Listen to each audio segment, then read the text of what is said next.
Hello everyone, it's Lion here with Hobbies of a Man. And quick note before we start the video, please like and subscribe and comment down below. I'm trying to get over 50 subscribers by the end of the month, so if you guys could help me out, that'd be awesome. I'm doing a week of daily uploads for this last week of May of 2020, and that's just so I can try to get more people interested and more people into the channel because I'm trying to grow, you know? And thank you guys very much for listening and enjoy the video. Hello YouTube, it's Lion here with Hobbies of a Man, and today we're going to do another book review. So today's book review is on The Leviathan Wakes. This book is written by James S.A. Corey, which is actually a pair of authors that write under a pseudonym together. And it's published by Orbit Books. There you go. I'm trying to keep it in frame. Orbit Books. Okay. This is a adult sci-fi. It has elements of noir or detective novels and elements of horror in it. It has an show adaptation on Amazon Prime under the name of The Expanse, as you can see right there. That's the name of the whole series. And it's rather good. The premise here is this group of characters who are basically, one of them is a deadbeat cop, and the other ones are members of a crew from an ice hauler, which is a ship that brings ice in from the outer reaches of the solar system into the inner reaches, so that the Earth and all of its colonies can have water available to them. And it follows the cop and the other group as they kind of go through different situations that are seemingly separated, but are actually rather deeply interconnected. And then until they meet, they're mashed together by very bad luck. And through basically a very convoluted process, are kind of forced to save humanity from this eldritch deep space horror, which is some sort of alien presence, alien super weapon type of situation that they really don't have any idea how it works. And it's really interesting. It's really well crafted. I'm gonna put this down because it's heavy. But because this is a book and not a manga or a light novel, I'm not gonna talk about art, and I'm not gonna talk about fan service. So the plot line here is rather good. It's actually really amazing and really awesome. And it's interesting because of what I mentioned before, where it's two separate storylines, the deadbeat cop and the ice hauler crew. And they're kind of running in parallel. You kind of switch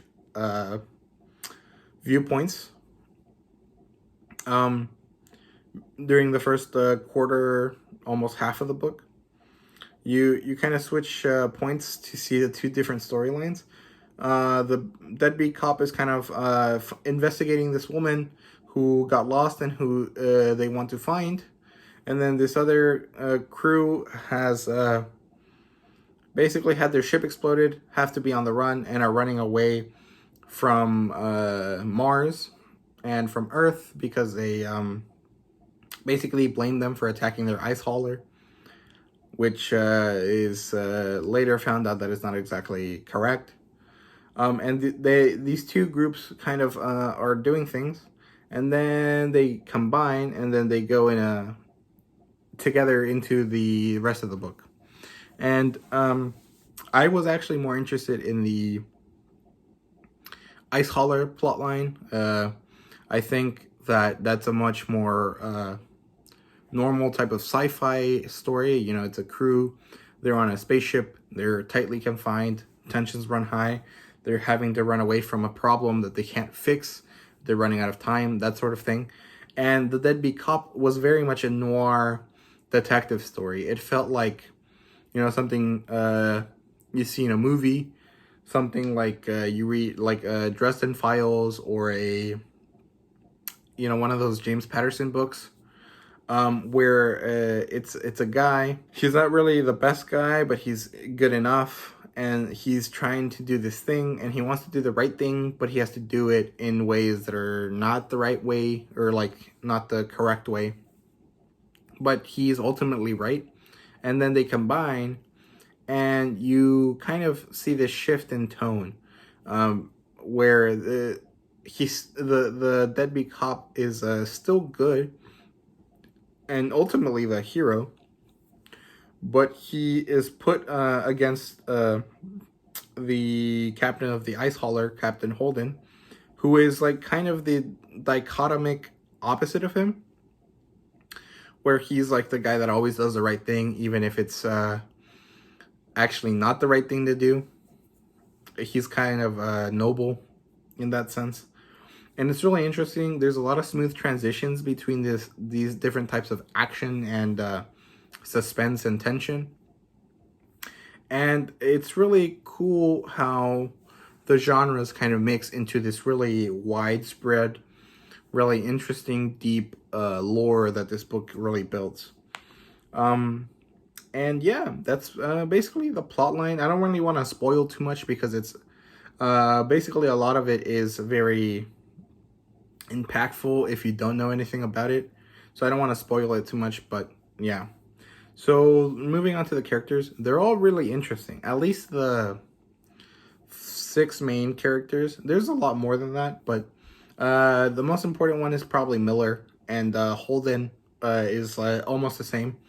The third character is Naomi, who is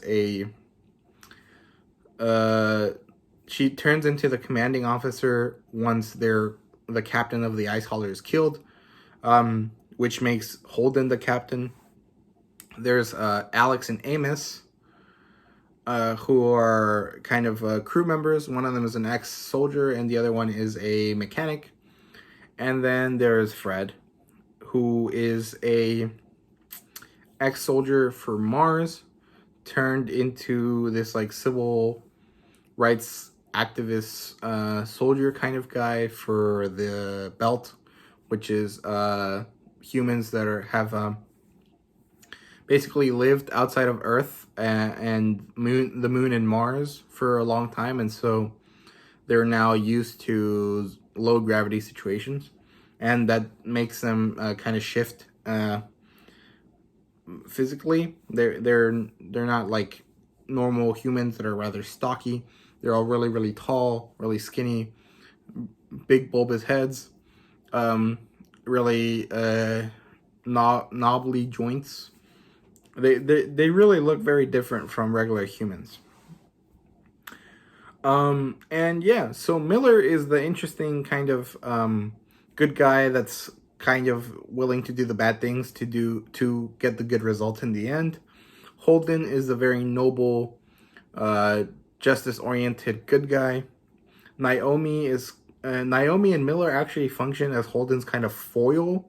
Like the Miller is the opposite side of the coin for Holden, but Naomi is like the connection between them. She is kind of the middleman between Holden and Miller, and so those three tend to be like the more important, highly interesting characters when they're together, or when they have to function in close proximity. Fred has the interesting backstory because he was like the bad guy that turned good guy, that turns out he's just like still kind of not that great, but he's trying to atone for his sins. Amos is like the funny, rough, kind of rude, essentially is what I'm trying to say, but he's not mean-spirited about it. And then Alex is like the good secondary backup character. Like if you need someone to shoot someone, you ask Alex to do it. That kind of situation. And they're all really good. I really like the dynamics that they have, the way they interact. There's another character that's rather important, whose name is Julie Mao, who actually is not really a character that we know anything about, besides what Miller finds about her. But she's actually kind of the driving force behind the whole book. And it's really interesting how that kind of works out. And I don't want to tell you what happens exactly because that's a huge spoiler. And it really takes away from the effect that it's going to have if you read it, if I already told you what it is. And then we have world building. And this is probably the most exciting, most good part of the book. Is the thing that this book excels at the most. It's so amazing. It's so big. It feels so realistic. It's very, not exactly hard science, but it's rather close to what would be realistic if we manage to overcome the problems that we have going into space. For example, the authors make it a point of really emphasizing the difference between each group of human depending on where they come from. Earth humans are very normal. Humans from Luna are rather similar, if a little bit bigger or like taller, and Martians are rather much the same. And I think technically the Earth, the Moon, and Mars all have the same gravitational force. They managed to figure out how to make to like terraform stuff to a good enough extent that basically Earth, Moon, and Mars are all basically the same type of people, except culturally. And then there's the Belters, who are people that have basically always lived in deep gravity, or like in deep space away from gravity, since, you know, humans have been able to do fast space travel. And this makes all of them kind of develop in a very different way, which I think I already explained. It's that they're all very tall, very skinny. Their heads are rather big compared to the rest of their bodies.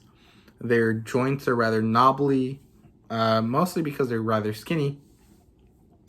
And I think the most interesting part about them is their language. Everyone kind of speaks English, but the Belters have this weird Creole type of language, which is like an amalgamation of all the different types. And I like it a lot because a lot of it is in Spanish, with, you know, different types of words from other languages mixed in. And I like that. I think it's cool. And yeah, it's really interesting how like different they make each group of humans, and how they really emphasize the difference, because at that point they really are different races.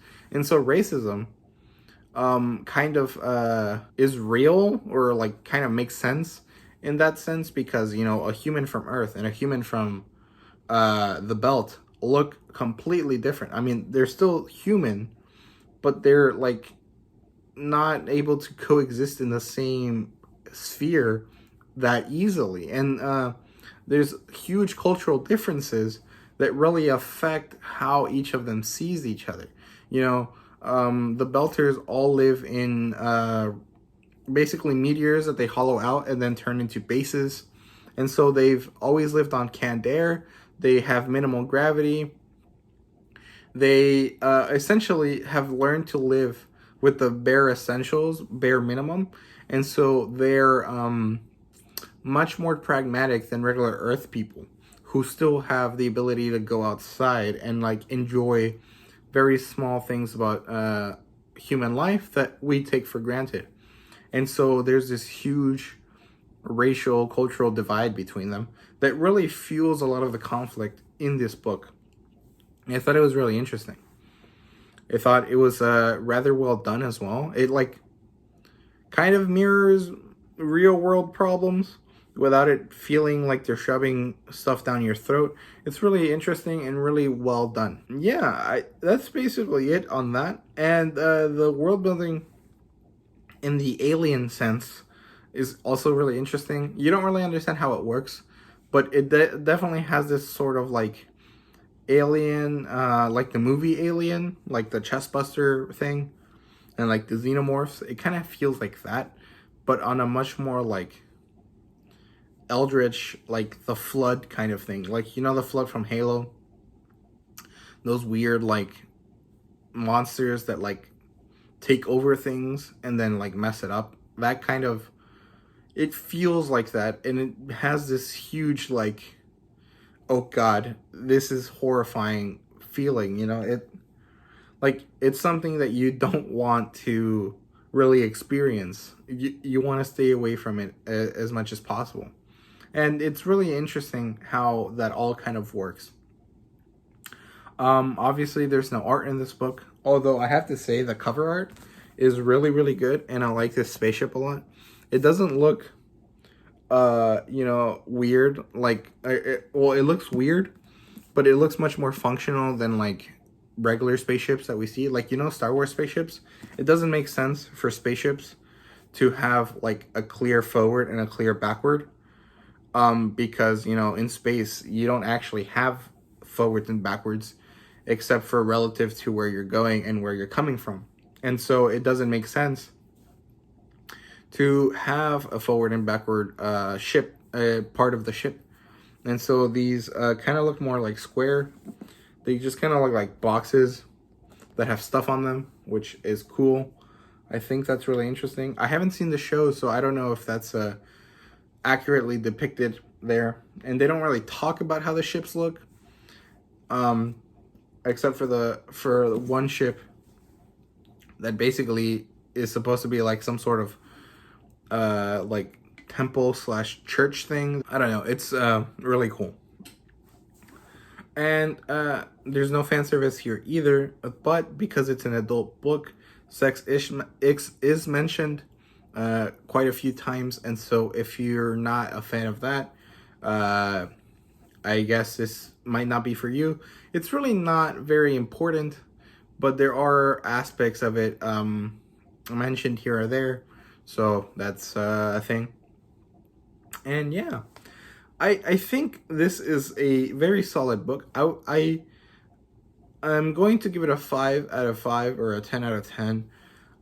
Mostly because it's a type of sci-fi that I haven't really read before. Most of the sci-fi I've read is very much basic level military fiction. It's not very elaborate, or it's kind of like based on video games. Like I have a bunch of Star Wars books. I have a few Halo books. Well, I have a Halo book, and I have a few classic sci-fi books, which don't really focus on such a realistic, gritty type of science fiction. It's a lot more fantastical and like epic feeling, I guess. This feels very like exact, very strong, very direct, and very realistic. Kind of like The Martian, but if like The Martian had to fight the Flood, kind of, maybe. And yeah, so that's why I'm giving it a 5. I think if I've read more of this, I'd probably give it like a 4. More of this type of style. And I'm definitely going to pick up the next one as soon as I can go to my used bookstore, which might be soon, might not be soon. I don't know. And yeah, I really recommend this book if you're a fan of science fiction. Maybe watch the show, the first episode of the show, if you want to see what's kind of there. Although I haven't watched it. I just went in for this because a lot of booktubers were talking about it, like the ones I follow. And yeah, the similar titles that I can think of are Halo and Odyssey 1 by Evan Curry, which is a not that well-known series, mostly because it's only from Kindle. It's only published on Kindle. It's not very well-known in the mainstream, and so it makes sense that it's not that well-known, obviously. But it really reminds me of that type of fiction as well, or science fiction. Although that one is a more basic space opera-esque military sci-fi. And yeah, that's basically it. Thank you guys very much for watching. If you guys liked my content, please like and subscribe. I'm trying to reach 50 subscribers by the end of the month. And if you guys subscribe, that would really help me out a lot, and I would really appreciate it. And yeah, drop a comment down below. Let me know what you guys thought. Have you read it? What did you think about it? And what other type of sci-fi books do you guys recommend? And yeah, thank you guys very much for watching. See you later.